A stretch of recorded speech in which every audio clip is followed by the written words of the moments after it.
अरे गणेश, गुरु नानक, खुदा, यीशु, राम रहीम, मौलवी, फादर, पंडित, सब एक झरने की धार हैं। आज के देश के शीर्ष नेता भारत, हिंदुस्तान, इंडिया को बना दिया निराधार है। इस तरह की चाल चल रही है। सभापति महोदय, भारत देश जिसे सोने की चिड़िया कहा जाता था, इतिहास में अंकित है। सभापति महोदय, अखंडता, अनेकता, एकता, धर्मनिरपेक्षता की मिसाल माना जाता है भारत देश। विदेशों में उदाहरण है। उस भारत देश को आजादी मिलने के बाद देश के हालात किस तरह बिखर गए थे, उस हालात को एक सूत्र में बांधने का काम किया सम्माननीय पंडित जवाहरलाल नेहरू जी ने किया, सरदार वल्लभ भाई पटेल जी ने किया, जितने हमारे प्रधानमंत्री रहे उन्होंने किया, और इस देश को स्थापित किया। अणु परमाणु शक्ति, हरित क्रांति, शिक्षा में बैंकों का एकीकरण, वैज्ञानिक दृष्टि से, तकनीकी दृष्टि से इस देश को इस मुकाम पर लाए कि पूरे वर्ल्ड में भारत देश को जाना जाने लगा। सभापति महोदय, ये लोकतंत्र जिसे अब वर्तमान देश की सरकार अपने कुछ मित्रों को व्यापारी फायदा पहुंचाने के लिए देश को भटकाने का काम कर रहे हैं। हर डिपार्टमेंट को प्राइवेट करना, निजीकरण, पेट्रोल कंपनियां, अरे वो तो करें तो करें, गरीब रथ रेल को भी करने जा रहे हैं। सभापति महोदय, तो बड़ी शर्म की बात है। बात चली थी भारत को डिजिटल इंडिया बनाने से, बात चली थी भारत को डिजिटल इंडिया बनाने से, बात चली थी एक के बदले 10 सिर काट कर लाने से, बात चली थी बुलेट ट्रेन चलाने से, बात चली थी 56 इंच का सीना दिखाने से, बात चली थी न खाने से न खिलाने से। कहाँ गई वो 100 दिन में काले धन की बात। पिछले 7 साल से देश की जनता सुन रही है रेडियो पर सिर्फ मन की बात। चौकीदार देख रहा है और लोग बैंक को चूना लगाकर भगोड़े हो रहे हैं, और लाखों पढ़े लिखे नौजवानों के सपने आंखों के सामने पकोड़े हो रहे हैं। अब तो साहब के ऑफिस से मेन्यू बनकर आता है कि हमने क्या पहनना है और हम क्या खाने वाले हैं। मोदी जी, अब तो बता दीजिए आखिर अच्छे दिन कब आने वाले। डिजिटल इंडिया का सपना दिखाकर सत्ता में आने वाली मोदी सरकार ने आज देश का क्या हाल कर दिया है। जब भी चुनाव आते हैं, हिंदू मुस्लिम का एजेंडा चलाकर देश की जनता को विभाजन जैसे अंग्रेज करते थे, अंग्रेजों की तरह बांटने का काम किया जाता है भाजपा के द्वारा। आज इस दबंग महिला ने भरी सदन में मोदी सरकार की हेकड़ी निकाल दी है। विकास के नाम पर, डिजिटल इंडिया के नाम पर आज देश में चल रही राजनीति की एक एक पोल खोल कर रख दी अपने इस भाषण के द्वारा। पहले उनका ये भाषण सुने। निजीकरण का काम करने जा रहे हैं।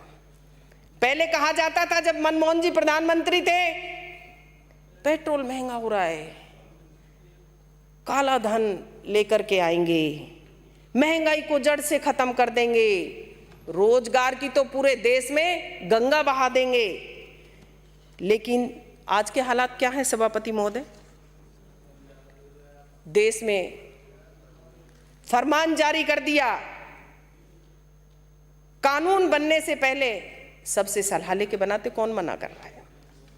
एक धर्मनिरपेक्ष राज्य को, देश को धर्म के नाम पे बांटने का काम कर रहे हैं।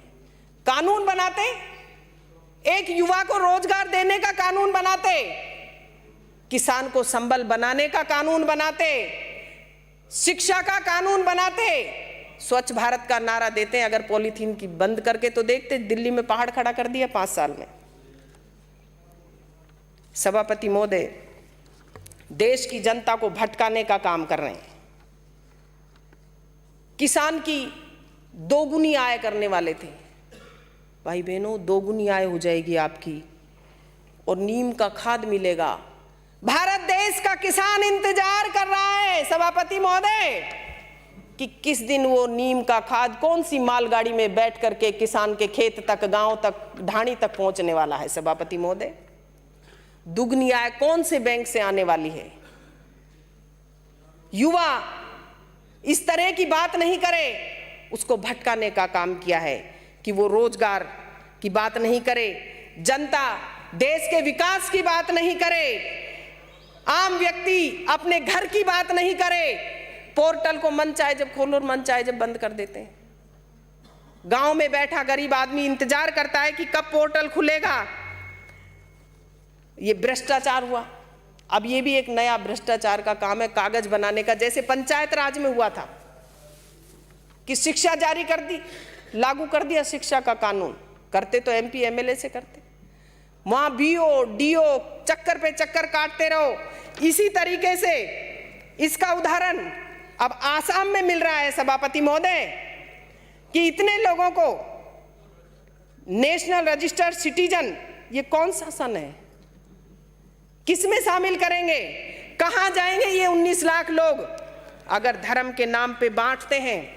सभापति महोदय, आज कोई ये बता दे कि इस भारत देश में कौन सा धर्म, कौन सी जाति, कौन से वर्ग का खून इस धरती माता ने नहीं पिया हो, मुझे वो बता दे। देश की आजादी के लिए कौन सा धर्म है ऐसा। माय डियर बिराजिए आज आप कर रहे हो, आप आज के वर्तमान भारत का आप कर रहे हो। शर्म की बात है, आज आप कर रहे हो, इस वैज्ञानिक युग में आप कर रहे हो, बड़ी शर्म की बात है। कौन सा धर्म है मुझे बता दें आप, कौन सी जाति है जिसने अपने लहू से इस धरती माता का, भारत का टीका नहीं करा हो।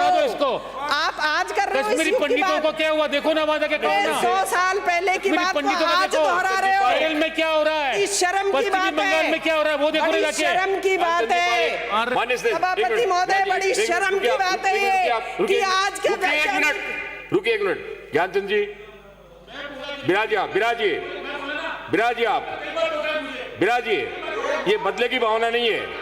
आपको टोका तो आप भी टोकेंगे, बिल्कुल लगाव नहीं करूंगा मैं ऐसे। आप इतने वरिष्ठ सदस्य हैं, आपको इंटरव्यू नहीं करना चाहिए इस तरह से बीच में, बिल्कुल अलाउ नहीं करूंगा मैं। सभापति महोदय, आज इतने वरिष्ठ सदस्य वैज्ञानिक युग में बदले की भावना से काम कर रहे हैं, आज के डिजिटल इंडिया के युग में आपको टोका तो आप भी टोकेंगे। कौन से युग की बात करते हैं? आज के इस स्किल इंडिया के युग में ये बात कर रहे हैं, बड़ी शर्म की बात है सभापति महोदय, डूब मरने वाली बात है ये, इस तरीके की बात आज के युग में करना। पहले क्या परिस्थितियां रही प्राचीन काल की हैं, लेकिन आज के युग में ऐसी बात करना, धर्म के नाम पे बांटना, धर्म के नाम पे कहना, जाति के नाम पे कहना। कौन नहीं हुए क्रांतिकारी, हर जाति, हर वर्ग और हर धर्म का व्यक्ति हुआ था। भारत माता में शहीद हुए हैं, फांसी लगी है, गोली खाई है, इस खून से लहू से तिलक किया है। लेकिन आज के युग में क्यों बात करते हैं डिजिटल इंडिया की, स्किल इंडिया की, डेवलपमेंट इंडिया की, नए भारत की? कौन से भारत की बात करते हैं?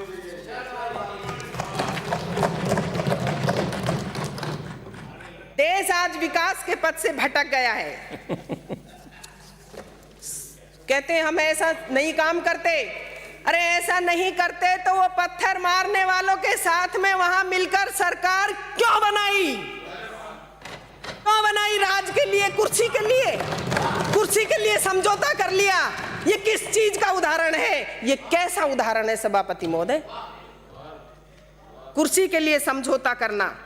और आज कहते हैं कि मुख्यमंत्री ये कह रहे हैं शरणार्थियों, कौन से दिन मुख्यमंत्री महोदय ने ये कहा कि शरणार्थियों को हम नागरिकता नहीं देंगे या किसी भी वर्ग को नहीं देंगे? कब कहा? कभी नहीं कहा आज तक हमारे मुख्यमंत्री महोदय ने। संवेदनशील है राजस्थान के मुख्यमंत्री महोदय, उन्होंने इस तरीके की बात कभी नहीं करी और हमारे किसी भी शीर्ष नेतृत्व ने भी कभी बात नहीं करी इस तरीके की। ये बड़ी शर्म की बात है सभापति महोदय। ये भारत देश को विकास पथ से भटका करके डिजिटल में, कौन से डिजिटल में, धर्म के डिजिटल में ले जा रहे हैं। मुझे तो लग रहा है ये डिजिटल नहीं, स्किल नहीं, क्रिटिकल इंडिया बनाने जा रहे हैं। सभापति महोदय, रोकने में मैं राजस्थान की सरकार और मुख्यमंत्री जी को धन्यवाद देना चाहूंगी। समाप्त करें। एक मिनट। अलवर में एसपी ऑफिस खोला, बानसूर में कॉलेज की वित्तीय स्वीकृति, नारायणपुर में उप तहसील से तहसील बनाया, स्कूल क्रमोन्नत हुए, पशु केंद्र खुले, हरसोरा में पीएससी से सीएससी हुई, टूटी सड़कों का निर्माण हुआ, रिक्त पदों को भरने का काम किया, राजस्व गांवों को किया। ये एक विधानसभा का है। समाप्त करें। कितना है? 2 लाइन में जरा हमारे विपक्ष को 2 बोल दूं साहब। आप समाप्त करें अपनी बात। हवा के साथ उड़ गया घर इस परिंदे का, हवा के साथ उड़ गया इस घर इस परिंदे का, ना जाने कैसे बनाया था घोंसला वो तूफान, क्या जाने कौन से देश के विकास की ये बात करते हैं, ना जाने कैसे कैसे देश के विकास की धारा में कांग्रेसी और क्रांतिकारी बलिदानी इस देश को विकास की धारा में लाए थे। ये बीजेपी वाले क्या जाने, हवा में बात करने वाले क्या जाने, हवा में बात करने वाले क्या जाने। धन्यवाद। तो दोस्तों, आज देश में महंगाई, बेरोजगारी का बोलबाला है। चारों तरफ त्राही त्राही मची हुई है। आम जन परेशान है, किसान परेशान है, लेकिन देश के प्रधानमंत्री को इन मुद्दों से कोई लेना देना नहीं है। जब जब चुनाव आते हैं, पैसा पानी की तरह बहाया जाता है, वोट बैंक को खरीदने की कोशिश की जाती है, लेकिन चुनाव जाते ही विकास के जो सपने देश की जनता को दिखाए जाते हैं वो चकनाचूर हो जाते हैं। और आज देश की हालत, देश के नौजवान, देश के जवान, देश के किसान, महिलाओं सभी के सामने आकर साफ हो गई है। ना देश में विकास हो रहा है, ना महंगाई पर कंट्रोल हो रहा है, और अर्थव्यवस्था की जो हालत है वो तो आपसे छुपी ही नहीं है। इस दबंग महिला ने आज देश की एक एक समस्या को आपके सामने रखा है, सभापति महोदय के सामने रखा है, देश की जनता के सामने रखा है। क्या आप इनकी बातों से सहमत हैं? अगर आप सहमत हैं तो वीडियो को लाइक दें, वीडियो अपने साथी दोस्तों के साथ जरूर शेयर करें। धन्यवाद। जय हिंद, जय भारत।